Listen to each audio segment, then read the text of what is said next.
Welcome back to the deep dive.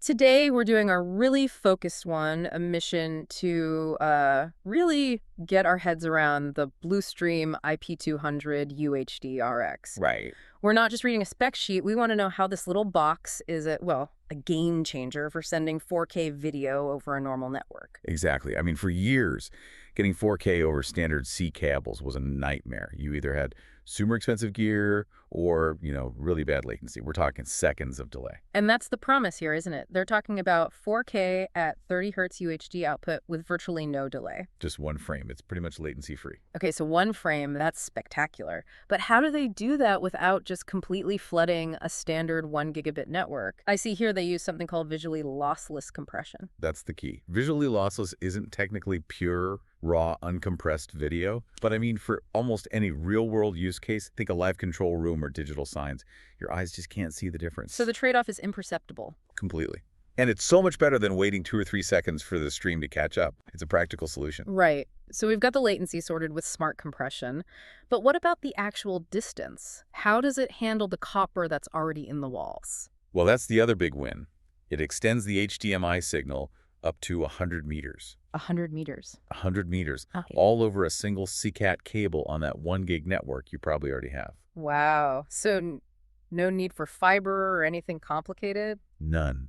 And what's really fascinating is what it does with the video along the way. It has a built-in video scaler. Oh, that's interesting. So it can upscale and downscale. Yep. So if you're mixing, say, new 4K displays with some older 1080p monitors in one big system, this little box just handles all the conversion for you. Okay, so that's video sorted. But integration is always more complex, right? You've got sound, you've got security. Well, on security, it's HDCP 2.2 compliant. That's the digital handshake you have to have for protected 4K stuff, like from Netflix or a 4K Blu-ray. I must have them. Absolutely.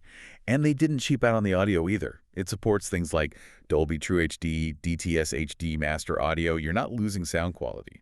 And what's this about an analog breakout?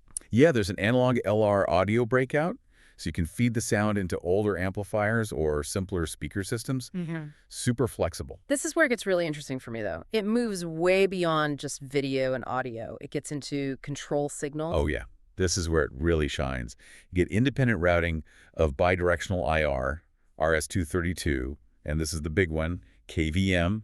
Keyboard, video, mouse. Exactly. It has 2 Type-A USB ports.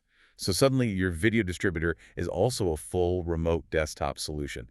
Think of a server room or a central control desk. That's a huge feature, and I'm seeing here it supports PoE, power over Ethernet. It does. You can power it right from a network switch, which just makes the install so much cleaner. No need for a power brick at every screen. You can still power it locally if you need to, though. You can, yeah. The power supply is sold separately, but the option is there. That flexibility seems to be the theme here, especially when you look at the 4 different operational modes. Right, this thing is like a Swiss Army knife. It's not just one product. You can set it up for a full matrix distribution or a video wall. Both of which need a 1 gig switch, I assume. They do.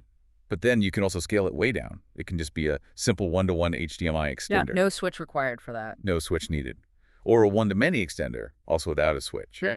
That adaptability is, I think, its biggest selling point. So to sum it all up, you're getting what?